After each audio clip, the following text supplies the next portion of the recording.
Hello everyone, welcome to this new video. Today I want to show you how to revitalize your plants after winter and how you can get your container garden ready for spring. So follow me as I complete some of these tasks in my own garden as well. Okay, so one of the first things that I like to do in my container garden is to prune my trees and shrubs. Late winter, early spring is a great moment to prune many of your plants, and pruning is obviously a really important maintenance task because by pruning your plant, you are not only keeping it in a nice shape, but you're also making sure that it grows healthy and blooms beautifully for you come summer. But that being said, obviously there are always some exceptions and some plants can't be pruned at this time of year. The rule of thumb is if it blooms before June, don't prune. So all of those early bloomers, all of those trees and shrubs that bloom in the spring or early summer, they should not be pruned at this time of year because they will soon be blooming. So if you prune them now, we will be cutting off potential blooms. Because many of these plants, they bloom on what we call old wood. And here we have a perfect example, Hydrangea macrophylla. It blooms on old wood, so that means it produces its flower buds on the branches it produced last year. So as you can see, we have this beautiful framework of branches and the hydrangea started already to leaf out. So it's on those branches that it's gonna produce flowers in a couple of months. So if I were to prune it now, I will be cutting off potential blooms.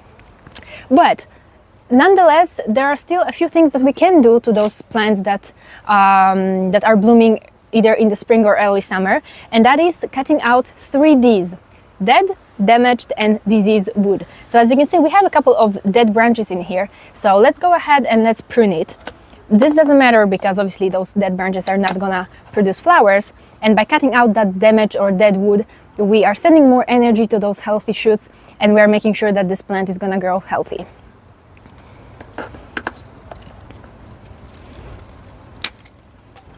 And with this type of hydrangea, the only thing that I would do is I would just deadhead the plant. So I'm just cutting off those spent blooms from last year and that's literally it. Task number 2, get rid of dead plants. Some plants won't make it through the winter. Maybe you had seasonal plants that were not winter hardy, or maybe you had perennial plants that were supposed to be winter hardy in your growing zone, but you know how it is. They don't always make it through the winter. So it's a good idea to get rid of those plants because dead plants can harbor pests and diseases that can then spread further into your garden. But at the same time, don't be too quick about getting rid of your plants because sometimes those plants need a bit more time to wake up in the spring. Some plants wake up really quickly. As you can see, most of my perennials here are already waking up and leafing out, while others still look pretty dead. And someone actually asked me recently, why do I keep a dead plant on my balcony, if that's a new trend or something? And they were obviously referring to my Clematis montana maylene that does look pretty dead from afar. But this plant is very much alive and is just now starting to leaf out. So give your plants some time, and if they don't wake up from their winter dormancy, well, then it's time to say goodbye. Okay, next task is repotting and dividing your plants. When plants are grown in containers, after 2-3 years, they usually need to be repotted into slightly larger pot if they outgrew their previous container. But even if they didn't, it's still a good idea to refresh that potting soil because potting soil tends to compact really easily and after a while it won't hold water and nutrients as good as it used to. So even if the container is still size appropriate, it's still a good idea to take your plant out of its pot, shake off all that old soil and transplant your plant into fresh potting mix, add a whole bunch of organic matter to make sure that your plant grows healthy and happy. And if you're repotting your perennial plants, herbaceous perennials, it's also a good opportunity to divide your plants because after a while those plants start to be a little bit crowded. So you can easily divide them, multiply plants and make sure that the plant has enough room to grow in that container. So today I'm gonna be transplanting and dividing my ornamental grass, Carex Evergold. It's an evergreen, winter hardy ornamental grass that I absolutely love and they grow so fast I need to divide them every 6 months and I have so many of them already on the balcony, but they are absolutely beautiful. I think that they add a lot of movement and I just like to place them in different places all along my balcony because I like that repetition because I feel like that makes your balcony or your garden look more harmonious.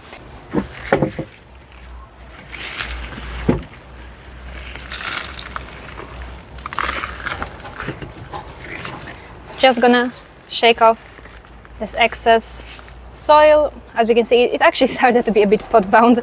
As I said, this plant grows really rapidly. So dividing ornamental grasses is super simple. All I do is I basically just cut the root ball in half. I'm using pruning saw, but I mean you could do it with a knife or with a pair of scissors even, or secateurs. Okay, so I divided my plant in half, and now I have 2 new plants out of 1. So just gonna repot it into their new pots now.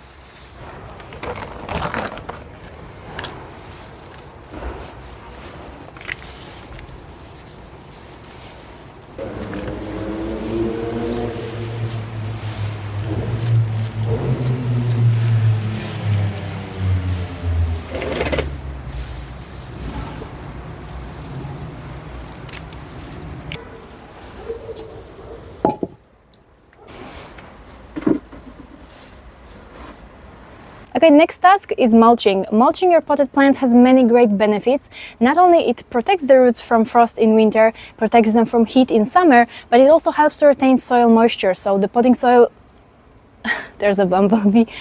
And on top of that, obviously, it also adds that beautiful kind of finished look to your planter. So let me show you how I mulch my container plants. And this method also works really great for all of those larger plants that you have in your container garden. For example, if you have some larger trees or shrubs or climbers that you cannot really repot every 2 to 3 years, this also works really great to refresh soil in their containers when it's not possible to repot. So first, I scrape the top layer of soil, of that old soil.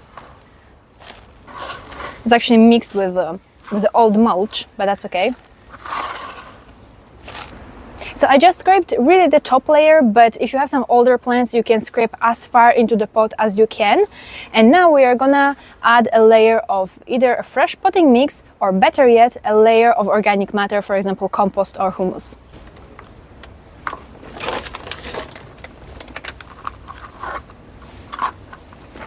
So if you added a nice thick layer of organic matter like compost or humus, that's already great, and this could serve as a mulch itself. But I like to make it look a little bit more decorative. So on top of my layer of organic mulch, I add another layer of mulch, and I absolutely love using pine cones for that purpose, because pine cones are free and they actually look really cute. So I use them in most of my containers.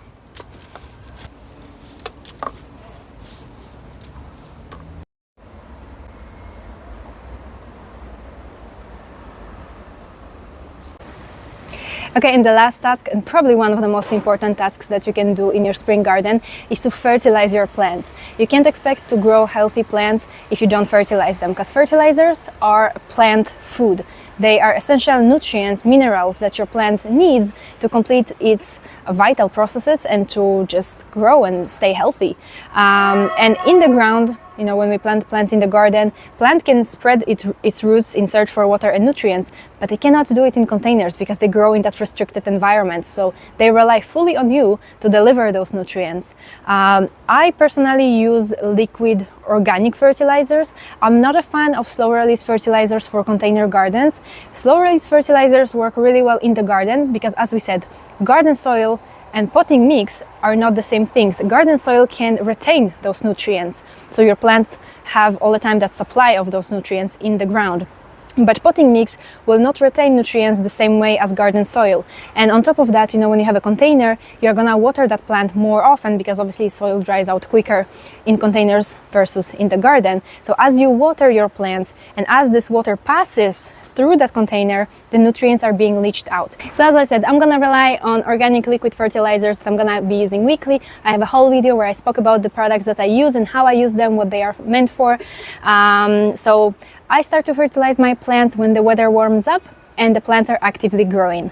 At first I will start with half strength fertilizer, and then as the season progresses I will slowly increase to full strength. So for all of those plants that are just producing foliage, I'm gonna be using Alga Grow, and those plants that are blooming, I'm gonna use Alga Bloom.